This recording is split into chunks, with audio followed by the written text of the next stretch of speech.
2 ദിവസം മുന്നേ നമ്മളൊരു വീഡിയോ ചെയ്തിട്ടുണ്ടായിരുന്നു. വേറെ ഒരു ഉപജീവന മാർഗ്ഗമില്ലാത്തത് കൊണ്ട് തന്നെ സ്വന്തമായിട്ടൊരു കുഞ്ഞു പെട്ടിക്കടയിട്ട് അതിൽ നിന്ന് കിട്ടുന്ന വരുമാനമായിരുന്നു മല്ലിക ചേച്ചി എന്ന ആ ചേച്ചിയുടെ ഏക വരുമാനം. എന്നാൽ മനസ്സാക്ഷിയില്ലാത്ത ഒരു കള്ളൻ അതിൽ കയറി, ആ കുഞ്ഞു കടയിൽ കയറി അവിടെയുള്ള എല്ലാ സാധനങ്ങളും എടുത്തു കൊണ്ടുപോയി. എന്തിന്, നാരങ്ങമിഠായി വരെ അതുപോലും അവിടെ വിട്ടില്ല. എല്ലാ സാധനങ്ങളും, ചെറുനാരങ്ങ, അങ്ങനെയുള്ള എല്ലാ ചെറിയ ചെറിയ സാധനങ്ങളായിരുന്നു ആ കടകളുണ്ടായിരുന്നത്. എന്നാൽ അതെല്ലാം ആ ഒരു കള്ളൻ എടുത്തുകൊണ്ട് പോയി.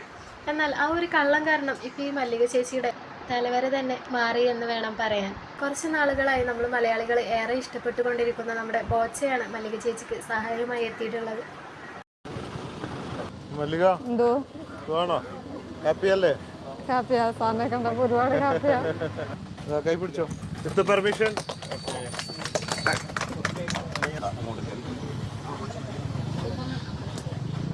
മൈ ഡിയർ ഫ്രണ്ട്സ്, നമ്മളിവിടെ പത്തനംതിട്ട അമ്പലക്കടവ് അല്ലേ, അവിടെയാണുള്ളത്. മല്ലിക അറിയണ്ട, ഈ കട കള്ളന്മാര് വന്ന് പൊളിച്ച് ഇതിലെ സാധനങ്ങളൊക്കെ കൊണ്ടുപോയി. ഇതില് എനിക്ക് പറയാനുള്ളത്, ഇതൊരു നിലവാരമില്ലാത്തൊരു കള്ളനാണ്. കാരണം കളവ് എന്ന് പറയുമ്പോൾ അവർക്ക് അറിയുന്ന പണി അതാണ്, അത് അവർ ചെയ്യുന്നു. പക്ഷേ കള്ളന്മാരോട് എനിക്ക് പറയാനുള്ളത്, ഒരു എത്തിക്സ് വേണം.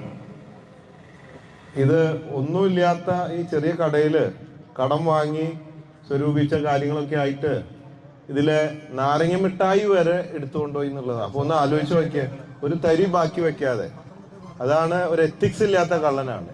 അത് കള്ളന്മാരൊക്കെ ഒരു സ്റ്റാൻഡേർഡ് കാണിക്കണം. നിങ്ങളൊരു പ്രൊഫഷണലിസം SOP ഒക്കെ ഇതിന് വേണം. നിങ്ങളൊരു അസോസിയേഷനൊക്കെ ഉണ്ടാക്കിയിട്ട് ഒരു തീരുമാനം എടുക്കണം, എവിടെ കയറണം കയറണ്ടെന്ന്. ഇതുപോലെയുള്ള നിരപരാധികൾ ജീവിക്കാൻ കഷ്ടപ്പെട്ട് ആ ഒരവസ്ഥയിൽ ഇതൊക്കെ കള്ളന്മാർക്കും മനുഷ്യരല്ലേ അവര്, നിങ്ങൾക്കും ജീവിക്കണം എനിക്കറിയാം. പക്ഷെ ഒരു നിലവാരം വേണം, ഒരു മനസ്സ് ഉണ്ടാവണം എന്നുള്ളതാണ്. അതുകൊണ്ട് കുറച്ച് സ്റ്റാൻഡേർഡുള്ള. എന്തായാലും ഇനി മല്ലിക ചേച്ചിക്ക് സമാധാനമായിട്ട് കിടന്നുറങ്ങാം. ആരെയും പേടിക്കണ്ട. ബോച്ച കൈ തന്നിട്ടുണ്ടെങ്കിൽ ആ കൈ ഒരിക്കലും താഴ്ത്തിയിടില്ല എന്ന് നമുക്ക് വിശ്വസിക്കാം. ഇനി ചേച്ചിക്ക് എന്തായാലും സന്തോഷത്തോടു കൂടിയിട്ട് ആ ഒരു കട തന്നെ ചേച്ചിയുടെ സ്വന്തം കടയായിട്ട് തന്നെ ചേച്ചിക്ക് മുന്നോട്ടുള്ള ഉപജീവന മാർഗം ആ ഒരു കടയിൽ നിന്ന് തന്നെ കിട്ടും.